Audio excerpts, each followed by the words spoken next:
Welcome to Hustle Faithfully podcast, where determination meets devotion. Join us at youtube.com/at Hustle Faithfully.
And downs.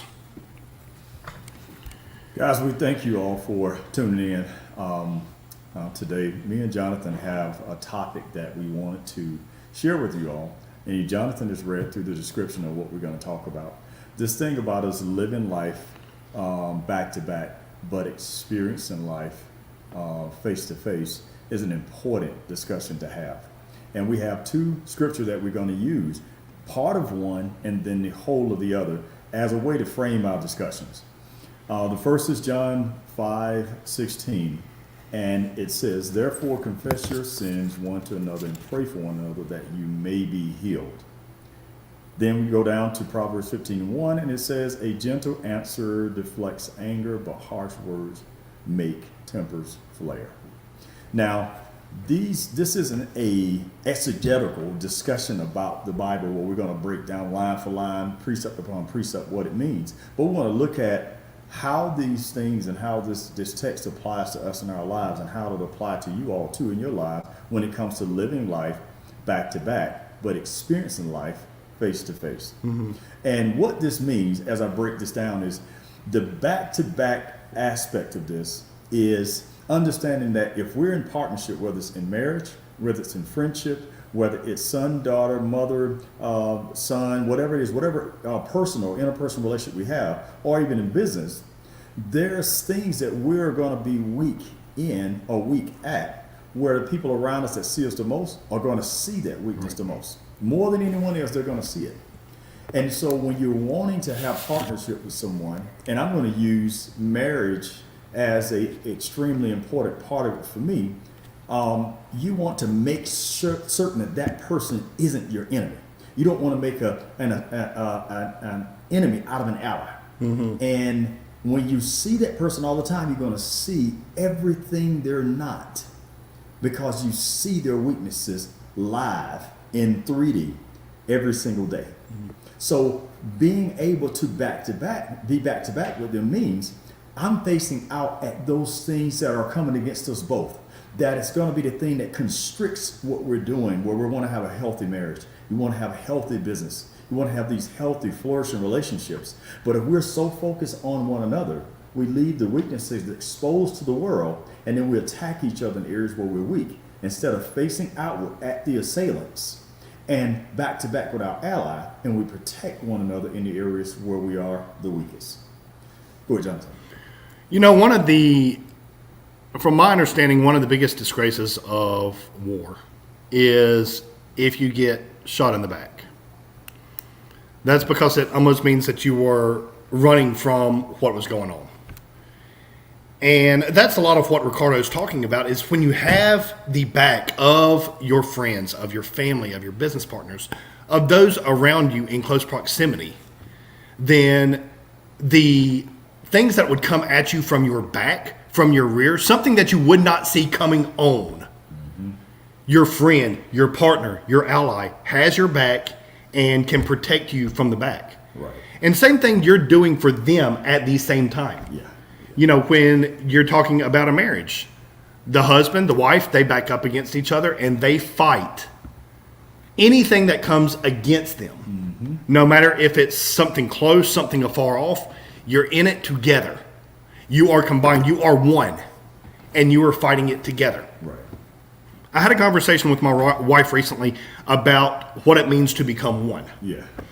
And, you know, it's really easy to deflect becoming one to sexual and intimate experiences. Right. When we were talking about it, I shook her hand and I said, we are one right now. And I actually used you as an example. I said, when I see Ricardo, when Ricardo sees me, I said, I give him a hug. I embrace him with a hug. He embraces me with a hug. I said, Ricardo and I are one at that moment. Same thing when you have your partner's back. Yeah. You are one. You are attached as one. That makes you stronger. And when you're talking about strength in numbers, you know, the Bible talks about how a cord of 3 strands is not easily broken.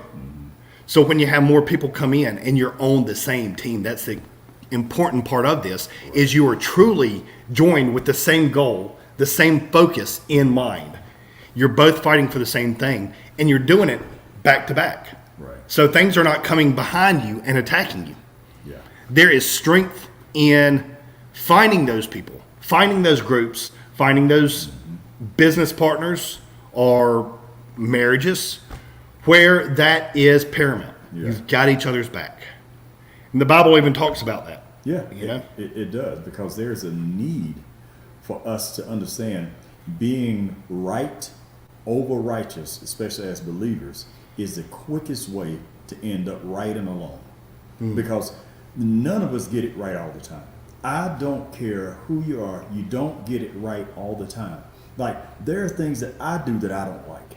So if there are things that I do that I don't like when I do it and it affects me directly, chances are there's things other people around me are going to do that may affect me in a similar fashion, but I have no control over it because it's them and what they're doing, not what I'm doing.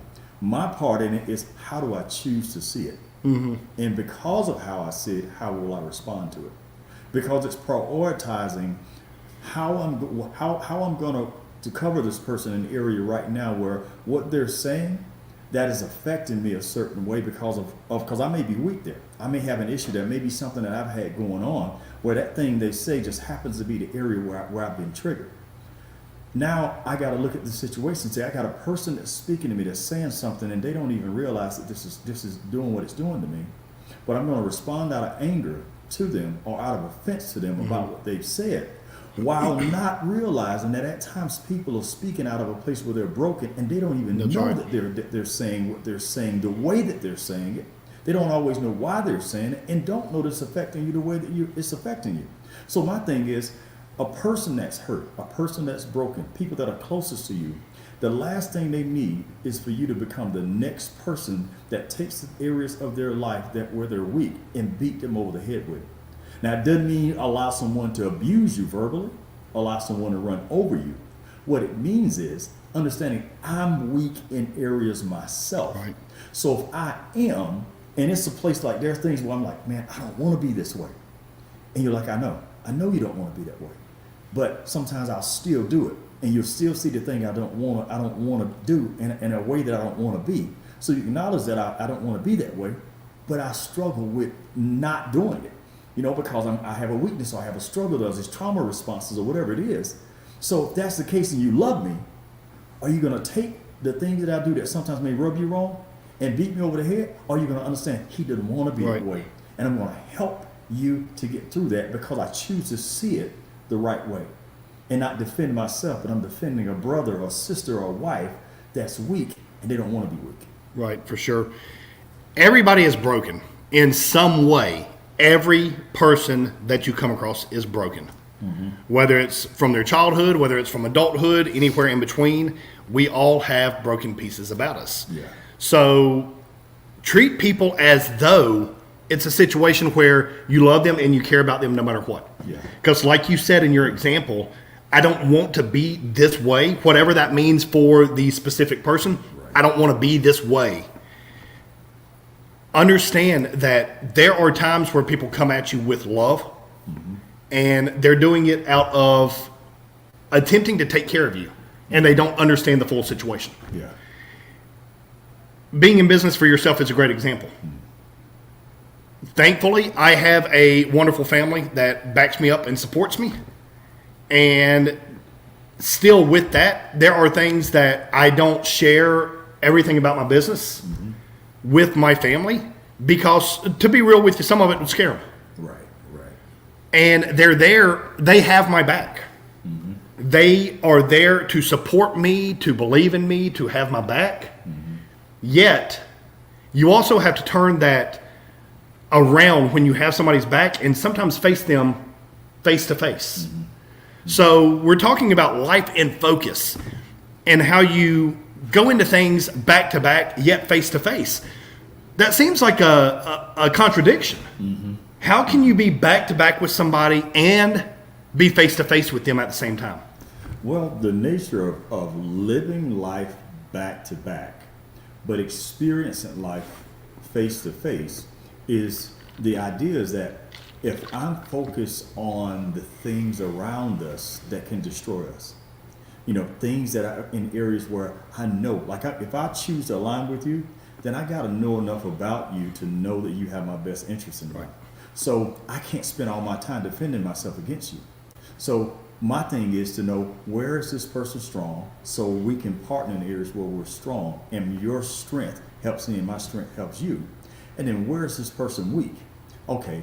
Are they aware that they're weak here? Mm-hmm. And if they are, then let's talk about it. If they aren't, let's talk about it. But the thing is, the talking about it is not to expose a weakness and use it against them, but to figure out where I can protect them while they grow, while they get better, where my strength can come in and be strong in the area where they're weak so they don't have to be strong right now while they get strong. Mm-hmm. So I'm facing outward at the things that could affect them in an area where they're weak and destroy or cripple them because they're weak there. Where they got weight placed on them. It's like a chair that has 4 legs on it. One of them's weak. Well, what I can't do is not be aware of what leg is weak. And then I go and put all the weight on that corner of the chair. Because what's going to happen is going to break down. I don't want that in my marriage. I don't want that in my business. I don't want that in any other business partnership or relationship or any other friendship I have. So the thing is to find out where that weakness is. And then what I'm going to do is make sure that anybody who's coming in, anything that's coming that will put weight on that area, where they're weak, I protect them. I keep that from happening. Why? Because I want them to be better. Because if they're better, this partnership we have, this interaction that we have, it's better. Right. And by extension, if it's better, then I'm better because they got better. So that back-to-back thing is me protecting them, and then what it allows me, because I'm protecting their weakness, because they see me as someone that's a safe place for them. Someone where it's okay for them to be weak while they get better. Where they don't always have to be on their best. They don't always have to look their best every day, because I know they want to get better. And I love them, I'm protecting where they're weak. So now the face-to-face experiences is we experiencing some of the same things out here right now in this life that's affecting us similarly, even if for different reasons. So you are a person I can come and talk to about these areas where I'm struggling, these areas where I'm having difficulties, these things where I may have said something yesterday that didn't come across the right way, that actually may have hurt you. But because I'm weak in that area and I'm trying to get better, you're not holding that against me, you're protecting me, you didn't blow up on me. This that scripture that I read a little while ago, that's basically what that scripture is that's basically what it's saying is a gentle answer deflects anger, but harsh words make tempers flare. You said something where I could have responded a certain way, but I didn't. Why? Because I know you're hurt there. And so it's not you. You're not. It's like someone who's had father issues.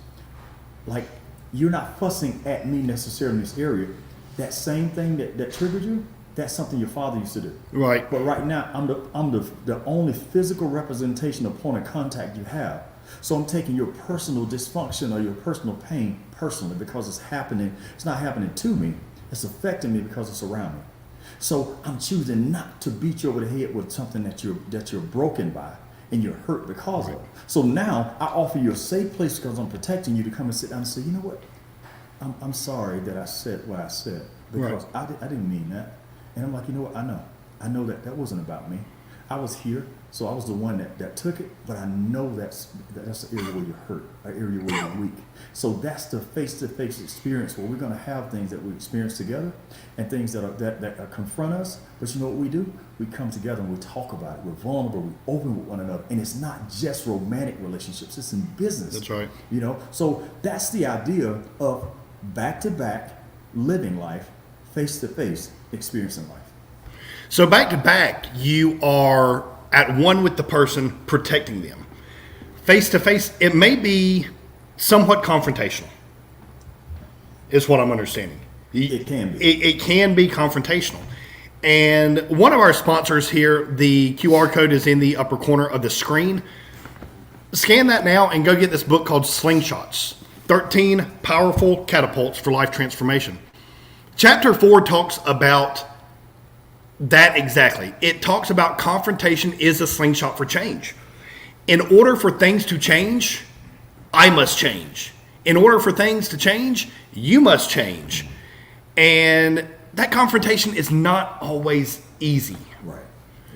Yet when you have a partnership like we're discussing here, again, whether that's a intimate relationship, whether that's a friendship, a business partnership, whatever it is, you have to confront those things that are just not working. Right. Just as Ricardo was mentioning, there are times where we are so caught up in our own lives that we take it out on others. Whether it's done intentionally or unintentionally, we take it out on others. Yeah.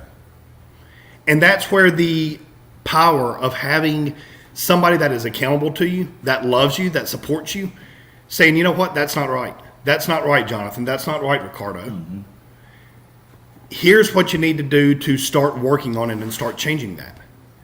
Because everyone listening to this podcast, whether you're listening live, if you are, hit hashtag live, leave us a comment so we can see who you are. And if you're listening to the replay, whether that is on one of the streaming apps, whether that is on YouTube at Hustle Faithfully, or if you're listening to us on the radio stations that we are broadcasting from, let us know. You got to be there and you got to be accountable to everybody. Yeah. We as podcast hosts are accountable to our listeners. Right. Because we're not coming here just to chat and just to fill time. I love spending time with Ricardo. We could be out having fun in other ways than doing this. Right. The point here is to inspire people, to touch people, to maybe get you thinking a little bit differently. Maybe something that you could do to change your life to get a much greater, grander impact out of what you're doing. Who do you have to back up against? Who do you have to become one with in the battles of life? Right. Another chapter in this book, Slingshots, is battle is a seed for territory. When you're battling and you're increasing your territory, you're going to battle day in and day out. You know, there's the prayer of Jabez in the Bible, and it talks about expanding your territory. Mm-hmm.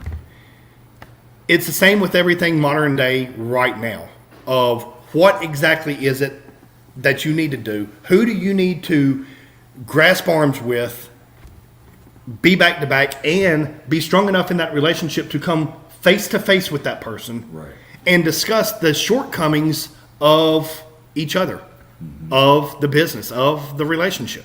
Right. That's when you can make real headway, when you have each other's back and you can also confront situations going on. Yeah, yeah, and everything you just said is so important, and it's a lot of it comes back to how you are, like, what is your goal in these relationships? Okay, is this relationship something that you're in? And now, mind you, like I said, we're talking about all types of relationships. It's not just one type. Is this relationship something that you're in? And being in a relationship for you is like medication.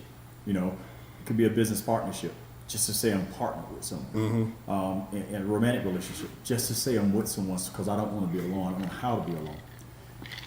Understanding how powerful partnerships are, because if you don't understand the power of partnerships, you won't understand the power of being able to be in a place where you are back to back with someone living life, but face to face and experiencing it with someone together. Because you don't know the value of being on one accord. You don't know the value of oneness in relationships, in business, and marriage, and whatever other way. You know, a son and a father, a mother and a daughter. You know, because purposed people prosper in powerful partnerships. You know, and if you don't have a purpose, you won't prosper. And you won't prosper not just because you don't have a purpose, because you don't understand the power of partnerships.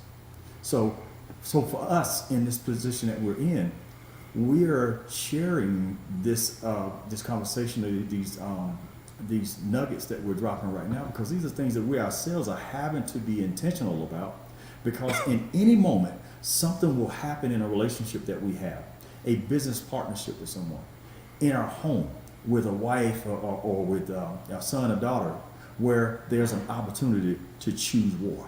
Mm-hmm. You know, but I'm not choosing war. I'm choosing purpose. Right. And because there's purpose in this relationship, I understand that if I don't mismanage this purpose, then I'll be able to prosper, because there's power in our oneness. So I can't fight my ally right now. Mm-hmm. You know, so it's understanding who I have in front of me, and that if I'm going to go to war, I want you to be equipped, because right. we're warring against the same adversary. I don't want to strike you down. And then when there's a war and something comes against us, it's not us that's able to respond. It's only a me, because I've fought you. That's right. And I won because I'm right. And then now I'm fighting alone. You know, and that's not something that we want to do. Your book, you talk about slingshots, about catapulting people forward. You can't do that in a relationship if you're fighting the person that you're trying to catapult. Like, how does that even work? That's right. You destroyed the catapult. Not only did the catapult, but you destroyed the person and the relationship. Mm. Yeah. When you find those people that you come into oneness with, you got to make sure that their values are the same as your values. I have a specific business partner in some other businesses that one of our big conversations every time we get together is our values. And he watches a lot of how I deal with my family. My family is considerably larger than his. He has one child. I have 6. Mm-hmm. And he likes the way that I handle my 6 kids. Right. It's all about values. That's why he and I can link arms in that particular set of businesses and be all about the same goal. Yeah. Same thing with you and I here. We both come into this Hustle Faithfully podcast with a Christian background. We use scripture in every single one of the episodes that we do. And then we just expand on it. And we expand on exactly how to make that real and practical in your life today. So to make that practical in your life today is, again, go back to back with people. Come as one. So they have your back at the same time that you have their back. And we spend 1% of our life in reverse, whether that's in a car, whatever. 1% of our life is backward. What's behind us? Right. Now, what's behind us is very important because attacks come from the back oftentimes.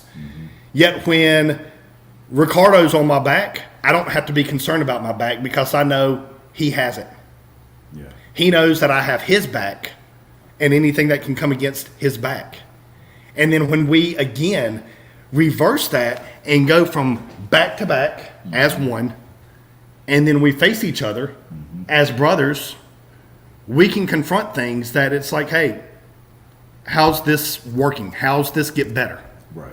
We all have challenges in life. He's one of the first people that I call with almost everything. Yeah. Because we just have that bond. He lets me know, hey, Jonathan, this is a struggle that I have. Hey, Ricardo, this is a struggle I have. We're accountable with each other like that. And I'll tell you, the power of having a brotherhood or a sisterhood or friends, that really does put your life in focus. When you don't have to be concerned about everything, we've heard the concept, jack of all trades, master of nothing. Right. Or he wears all the hats in the business, in the family, whatever. But what about when you can take this hat off and this hat off and that hat off, and you are focused on what you are here to do? Yeah. And there's other people handling the stuff that they are here to do. Yeah. How much power is in that? Man. How much strength is in that? If you want to go far, or if you want to go fast, go alone. Yeah. If you want to go far, go with people. Yeah. Man, that is such an important statement to make, because so often we want to be so right that we're willing to sabotage our own journey. It's like, I'm right. I know. Yeah, what you know, you're right, but you're not right about what you know. Right. Because the thing that you don't know is what's crippling you right now.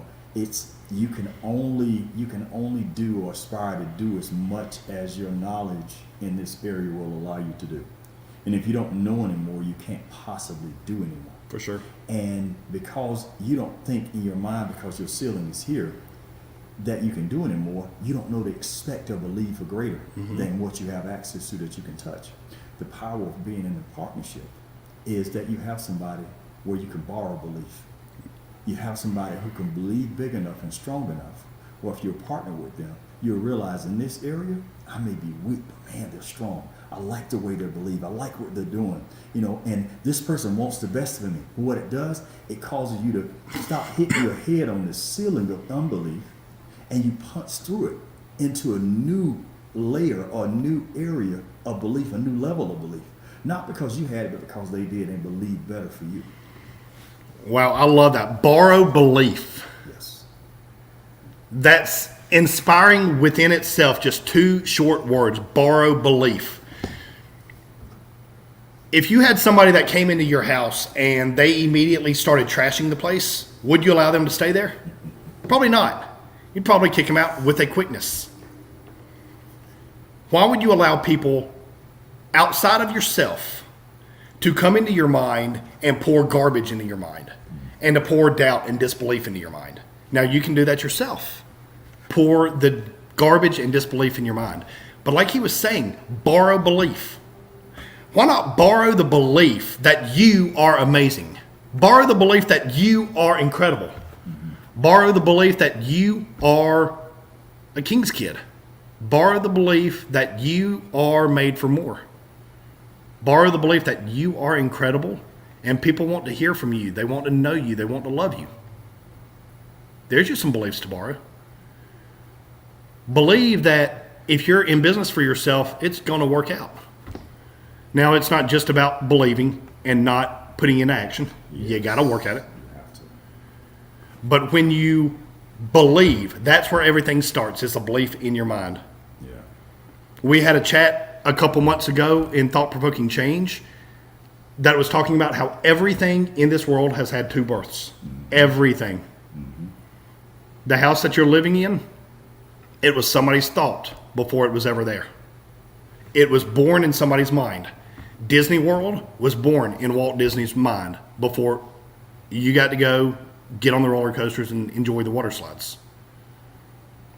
And then the next birth is when the building and the construction takes place. Be mindful of who you allow to pour into your life. Get that borrowed belief from people that you need to believe in, to believe from.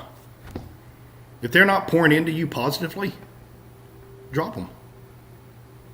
Don't care if it's family, friends, whatever. If it's toxic for you, distance yourself. Borrow the belief of people that truly believe in you. Yeah. Yeah. And the thing about borrowing that belief, you have to be willing to give of yourself the best of yourself to the people that you want to borrow belief from. Like, if I have someone around me, I can't just take. That's not partnership. That's where you begin to cripple the one that intends to increase you or to help you grow or help you be better. You know, it's one of those things. We don't look at relationships the way we do sometimes our bank account, where I know if I want to go in and make a withdrawal, I got to put something in here. I would not go to the bank and go in to get money out of the ATM or go into the bank physically inside to get something out, and I don't get anything out, and I fuss the bank teller out. What do you mean I don't have any money? What do you mean I can't get anything? What do you mean insufficient funds? Who's this insufficient funds? You know, that pops up on the screen suddenly. But the thing is, what did you invest in here to be able to come in and have the ability when you need it to draw out? What have you invested in this relationship, in this person whose beliefs now you want to borrow? Where is it that they're weak? Where you have something that you can give to them? Where now in an area where you need to borrow belief, you actually invested something in there where you can actually borrow something from them. Right. Like, that's the idea that's what we have to have, the idea that this is not about what I can get from people in these partnerships and in this life. What can I give to others? Because the thing about giving is, the more I give out, and it's not about giving to your detriment to the point where you have nothing, because there's wisdom in giving, there's wisdom in partnership. But the thing is, if I make room within myself, I got room for what they have to give to me. But if I'm full of everything that I have, everything that I know, everything that I want, everything that I believe, and all of me, I have absolutely no room for the knowledge or the wisdom or the borrowed belief that I need, because I don't have any space for it, because I refuse to give anybody anything of myself. Wow. Tune in with us next time, where we will be chatting about borrowed belief. This is getting deep. So join us again soon. We broadcast live every Thursday at noon on the Hustle Faithfully YouTube channel at www.youtube.com/@hustlefaithfully. Go on over there and subscribe and turn on that notification bell so you know every time we drop a new episode. And we also stream on podcast platforms as well as multiple radio stations in the country. Everybody be blessed, remain unstoppable, and we will see you again for the next installment of the Hustle Faithfully podcast. Be blessed.